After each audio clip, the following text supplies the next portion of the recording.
what does Nusantara mean to you?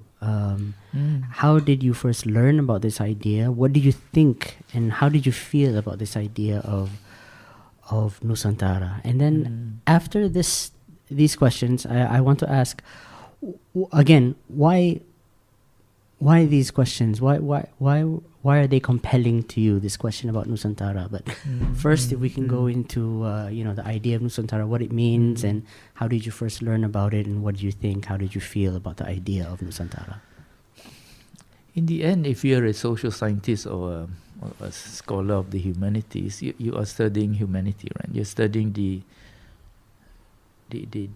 differences in the experiences of humanity and how we became different, so on and so forth. For archaeology, DNA nowadays is such a wonderful thing that they're able to know so much, modern archaeology and so on. And then if we come closer to modern times, when the world being round is like a piece of paper, right? So potentially a human could, living in California, could go to China, right? But that was only possible when we began to travel the oceans. But before that, we couldn't. So, but once we could travel the oceans, you know, it's like a piece of paper, and you bend and they touch. The 2 points that shouldn't touch are now touching. And so a lot of our misunderstandings and hates and so on between races and societies come from this inability to understand each other. And as we know, all humans, especially human societies, need to look down on others and other human societies. They need to. They need to, because the political discourse that united them required them to see themselves as more developed, more moral, more successful, more scientific, more religious, closer to God, what have you. But we go into this, I suppose one could say we are still in the flat earth period in how we think of humanity. But we have not only discovered that the world is round, but the round world has put its demands on us, and we are not living up to those challenges very well, if I put it that way. Now, why the Nusantara is interesting, if you look at partly because I'm from here, right? And the Nusantara is interesting in that, and as a region, right? Now the Southeast Asia is not only Nusantara, right, as we know. But when we talk about Southeast Asia, and I won't go into why we even use the word Southeast Asia, it came from the Second World War and so on. I think of the region, including the Nusantara, as a region now that's a leftover. If we think of most human history as happening, civilizational history anyway. Of course, Africa had its own history, and we are still trying to learn about that. Most human history that we think of happened between Ireland and Japan, straight across, right? So it's this Euro-Asian plate that decides human history. And if you look at that, the Nusantara was to the edge, just like Scandinavia was to the edge, right? And so it's interesting for that reason. And then as we get drawn into world history, and we got drawn in when people started sailing, trans-ocean sailing, the Portuguese came and so on. So suddenly we were drawn into the conflicts and the conflicts of the world. Right? So Malacca was bombed, and then the modern history starts for us, and then Penang was taken, and so on and so forth. Today, we are seen as a region. ASEAN helps us to think of ourselves as a region, although we're not quite sure what it all means. But in strategic thinking, it's sometimes thought of as a region. ASEAN has its many, many meetings and so on. But it's a region, unlike Europe. It's a region that is bounded from outside. While Europe is a balloon blown from the inside. While we look like a balloon, but that's because other balloons have not intruded into this area. But that's fine.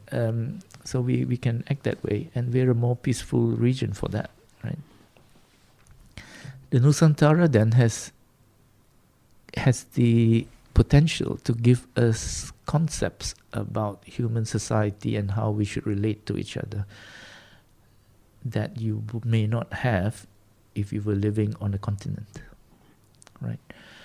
I personally think, having lived in China a few years, that a lot of their thinking and much of European thinking as well, perhaps not the Atlantic states, but Central Europe and large parts of Western Europe, they think in continental terms. Their concepts are based on land.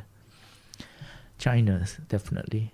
In the case of China and to some extent Europe and so on, it's not only territorial, it's actually defensively territorial, because it was always being attacked from within by the Eurasians, right? Central Asians, right? So China had that look, while we were the opposite. We're based on the sea. Yes. So if you ask me, it's Kelautan Melayu that holds the key to understanding Malayness, and not Tanah Melayu. Tanah Melayu is a more modern concept, probably brought to us under the influence of how the Europeans organized themselves.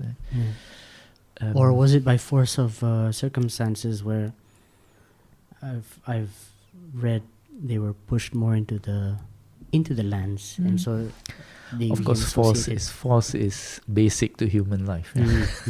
You know, coercion.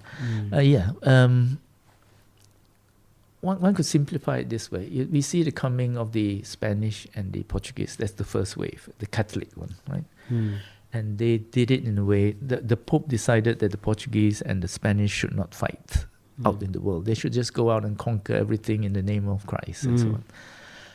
So in the Treaty of Tordesillas, in the 1400s, they decided that anything west of the Atlantic should be Spanish, anything east of the Atlantic outside Europe should be Portuguese, right? So the Portuguese, being a smaller country, they went and they picked their little pots and so on. The furthest would be Macau or Timor-Leste, right? And but by the time they came up with this treaty, of course, the Portuguese had settled in Brazil, so therefore Brazil is the exception in the West. Everything else is Spanish, right?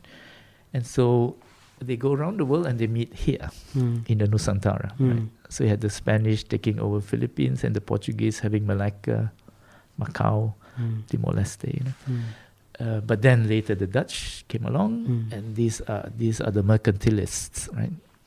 And they were here to extract material and spices and so on. The British came behind, but the British were different. Very quickly you notice that they were mercantilists, no doubt, but they, after the Napoleonic Wars, which they won, everything changed. And since we're in Penang, I think it's important to make that point. When Penang was founded, 1786, it was founded by a Briton that was fighting the French, fighting the Dutch, and so on. So it wasn't number one. It was a wannabe, right? And so a bit of a, you just wannabe, right? And so you couldn't match the Dutch in how they controlled the Nusantara. And so you took Penang. But by the time they took Singapore, 1819, it was a different Britain with different ambitions. They were now heading for China. The China road was open. And so 1819 Singapore, 1840 Hong Kong. You see the forward movement. Now whether it was planned or not doesn't matter. I think empires grow organically. You grow where you have your victories. Right. The path of least resistance. And so the Nusantara gets dragged in, and we were treated as territories, right? The Dutch, of course, they took most of the Nusantara, but the Nusantara is more than half maritime, right? And the British were, of course, maritime. And before they came, who were the maritime peoples here? It would be the Bugis and so on and so forth. And this area you traverse not through the jungles, you traverse by getting on a boat, be it a sampan or something bigger. Right? And so that was our way of doing things. And And although we like to talk about how we are Indic around here in many ways, but the fact that we were maritime made a difference. So we created a Nusantara culture. And later on, Islam came and so on, and the spread of the Malay language and so on. But to the Malaysians and to Malay propaganda, we tend to forget how diverse Nusantara is. We like to think of Nusantara as Malaya writ large. The Indonesians wouldn't agree with that. But that way of thinking of things. I know they not many Indonesians will speak of Nusantara among non-Indonesians. No, but it's the nation state idea again. So where is the nation? The nation is the whole of Nusantara, and therefore there should be a state called Nusantara, right? I'm sure it's in the Indonesian as well. So you have their new capital is going to be called Nusantara. Yes. I mean, it's a throwback to another world when it's Nusa Antara Nusa between islands or amongst islands, right? Yes. And that's what makes us different in our concept, in how we organize ourselves, in how we understand economics, in how we understand power, in how we understand what a state is. Now, all those concepts we have not looked at now when we have a nation-state system in the area. A lot of our problems come from that. We don't know what we're doing, basically, if you ask me, right? If we look at our neighbors to the north, which is technically not Nusantara, now they're more territorial polities. Yes. So they do things differently. But we seem to act according to some given single format. And so we try to create nation states. We use concepts of power and economics as if they're not problematic, as if they're not external or organically developed in another part of the world and so on. And so to take some sharp examples that I do have where Malaysia is concerned, I think we don't understand power the way modern nations understand power. I think our power in a lot of Asian countries, power is not something you give up. So when you have a system that is democratic, meaning you give up power, we have a problem. And therefore for 60 years Malaysia never changed government, right? It was only when they fouled up so badly, or that we had matured to a point where societies felt stable enough to change. Then you could, and then once we started changing, we don't know how to stop. So it has something to do with power being something you have, and you shouldn't be giving it up. Because when you have power, you have to do things that are not popular. You create enemies. You create families who are your enemies now, and then you give it up. And then the next guy who takes power is going to come from my family, a bit like Italian mafia or something. That is maybe another way of looking at power. Is it mafia power? Is it modern state power, and so on? I think the modern concepts of statehood and state power and politics and governance, those were developed in certain Western countries we would say to fit capitalism and so on and so forth. But they're rather technical solutions, and being technical, they can actually be applied if you understand the concepts, not just use the concepts but not understand them. And I think in many third world countries and so on, that tends to be the basis for the problems, because we don't, not only conceptually, but we don't have these structures to apply the concept properly. And then you have economics. Now, my favorite approach when we talk about nation building, and this would apply to the Nusantara, I think, also, when you suddenly become independent, which happened to most of the world after 1945, right? It's that we just talk about nation building and so on and so forth, state building even. But I was always confronted, why don't we call it country building? By using nation building, you're already injecting emotions into the whole thing. You're suggesting you're going backwards to something primordial has to take effect. Now, if you think of country building as a technical term, then under it, what are the processes that make up country building? To me, one could simplify that into nation building, meaning building the nation, the people, the blood, the natio, right? Or the state building, which is, well, you build the state, which is a very concrete thing. Yes. These are the institutions, and they are governed by laws and administrations and so forth. And then the third one, very important, especially for Malaysia, which had so many diverse parts, national economy building. How do you make all this act like they are integrated, and not only integrated nationally, but effectively functional in the global context? Now, that's the tough one, I think.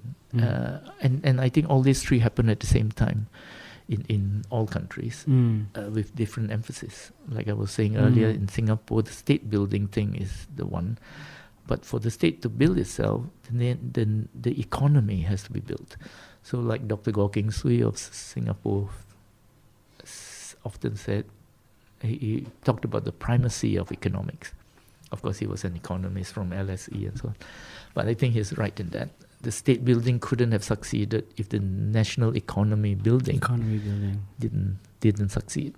And Singapore got it right in the sense, I think, and like China also did in the end, that your national economy building in modern times has to admit that you are now coming into being as a country in a global economy controlled by America and Europe. And so you have to play with that. And Singapore did. And so it has succeeded. On the state building front and on the national economy building front. The nation building bit, I think, is what they have to struggle with now. More tricky. More tricky. But I think for them, they thought you had to get the other two right. And then the third one you manage later. And you do it in different ways, right? I think that's where they are at the moment. How do you shift this? Well, China, it's tricky for us as well. I mean, well, in here we went too easily into the more European way of thinking of a blood bond that then had to express itself as a nation, and that was the nation state. And then suddenly you made half your population feel that they don't belong. So you have a divided country immediately, and then you have Sabah and Sarawak joining, and now you're in big trouble. You have to shift to state building. If you ask me, it's shift to state building. You shift to national economy building.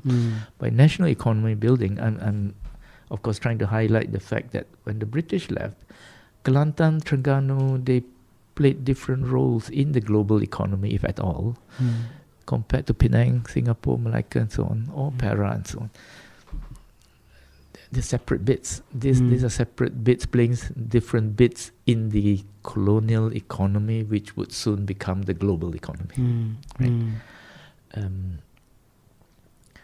Now, how do you connect everything? I don't think we have done it well, and that's why today you have the unfederated Malay states, apart from Johor. Johore's story is different. That's where the line goes. Isn't it amazing? After 65 years, the line goes exactly where the British drew it.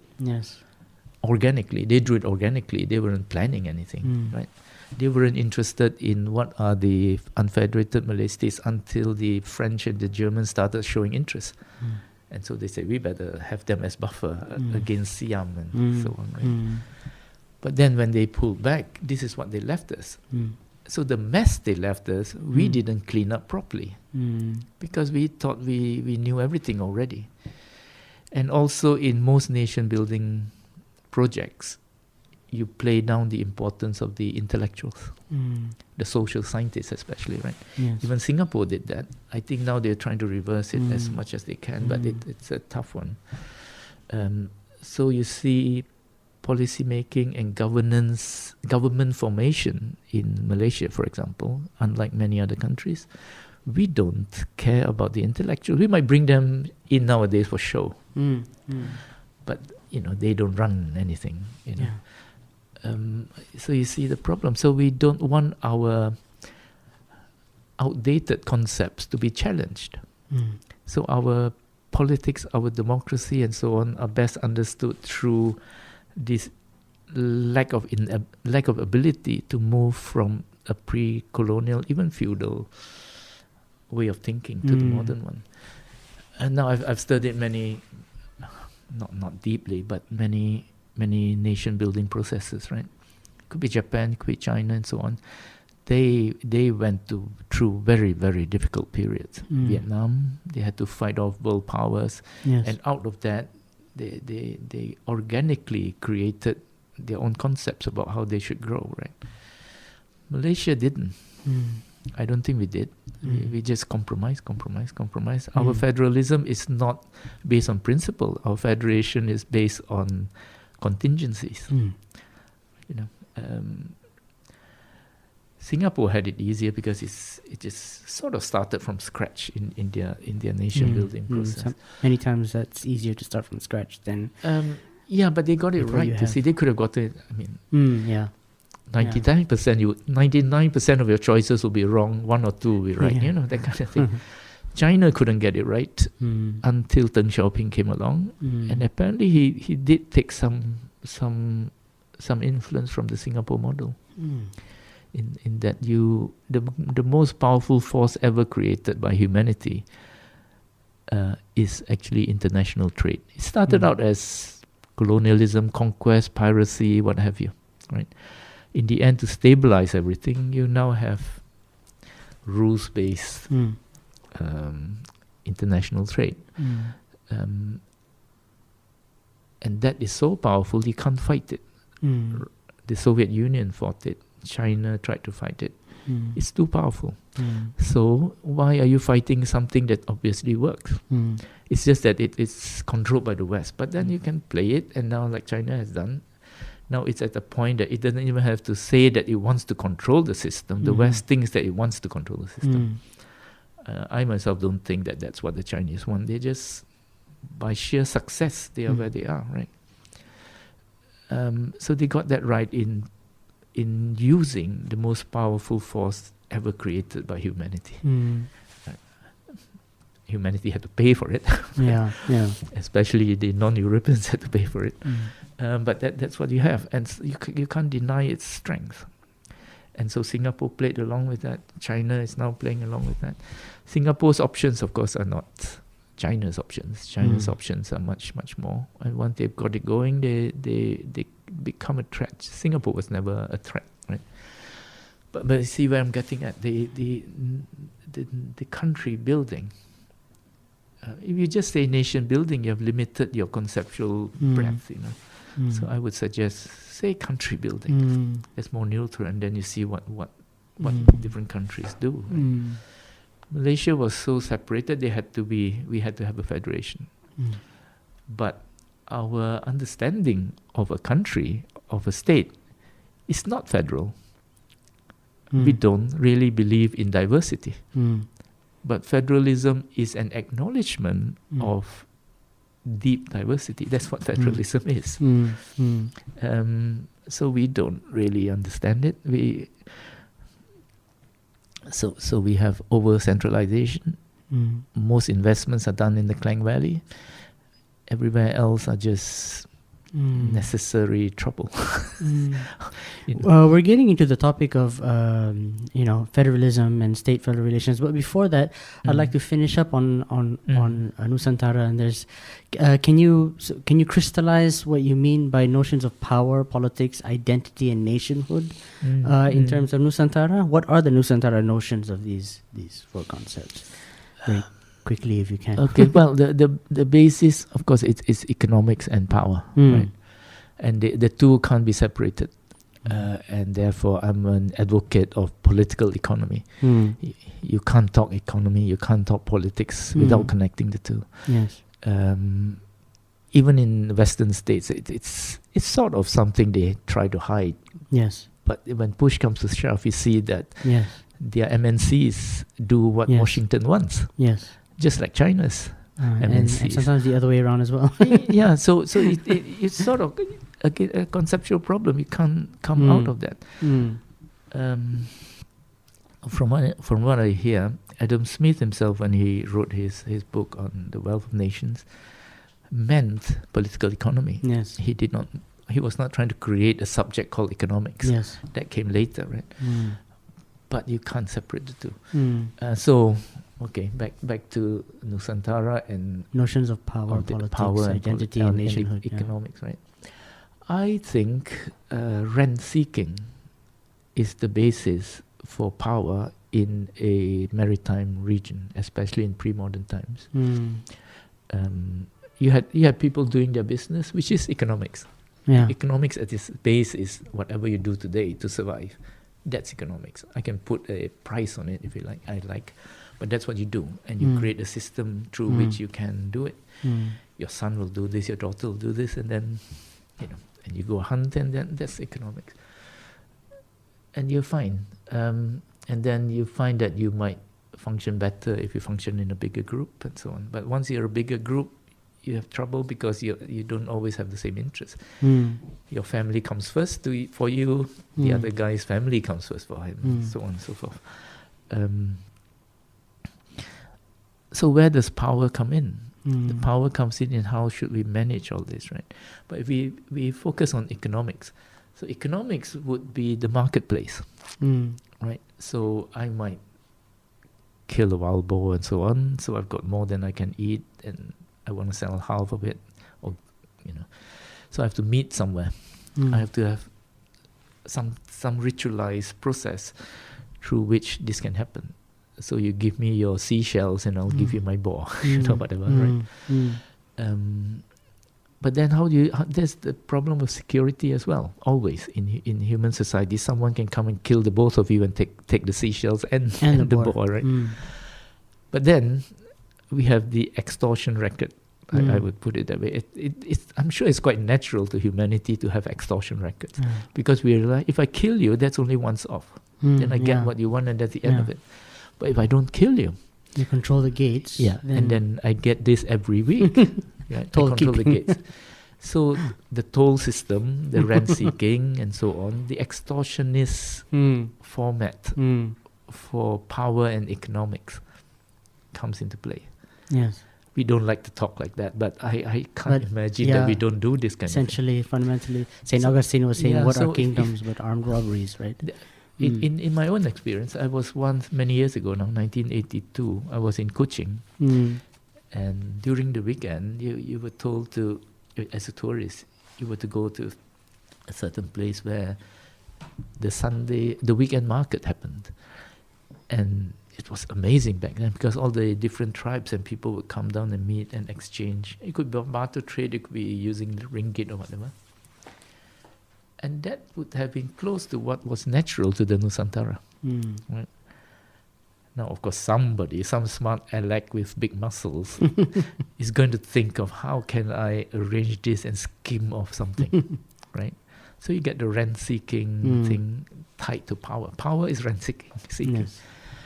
And so today you look at Malaysian politics, there you see it, the concept of power being not only the politicians. I think even the civil service would, the point of me doing this is that I can, managing this. What do I get out of this? Yes. You do your business, your economics, and I'm just to sit and make it happen for you and get nothing out of it. Yeah. Of course, that's why we have taxes. I mean, all over the world, what are taxes? Yeah. It's rent in a way, right?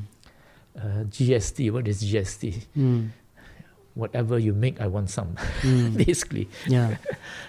So that is political economy. It's connected directly to power. Yeah. But that being humanity, how do you make it sustainable, fair enough, and stable, and so on and so forth? And that would be what people like Confucius and the Greeks and so on had been thinking all this time. And I think in modern times, the Europeans worked out a certain way of doing it. As you know, their civil service system actually was learned from the Chinese, for example. Otherwise, they were just mercantilists, out and rob, right? The British went and just took Spanish galleons and went off to America and took whatever land they wanted. And so it's that we are just apes wanting whatever we want, right? But now the world is rounded. We have run into each other. And also the environmental issues come from that as well. A flat world goes on forever. A round world doesn't. So we're stuck there now. Okay, wow, there is a scarcity of anything. Everything is scarce. So how do you do this without killing each other? And so modern society has to develop that makes economics a science of that type. Now this 1% thing that has happened since 1990 is a really serious matter. It could be the reason the West is losing its influence, because it has allowed that. It has allowed income gaps to run wild. It has denied its own creation of the social democratic system. Yeah. So they're paying for it, and they have to do something about it. I was living in China, and I realized here was one of the few countries that was trying to practice zero income gap. And they paid for it, in that humans don't function like that. Yeah.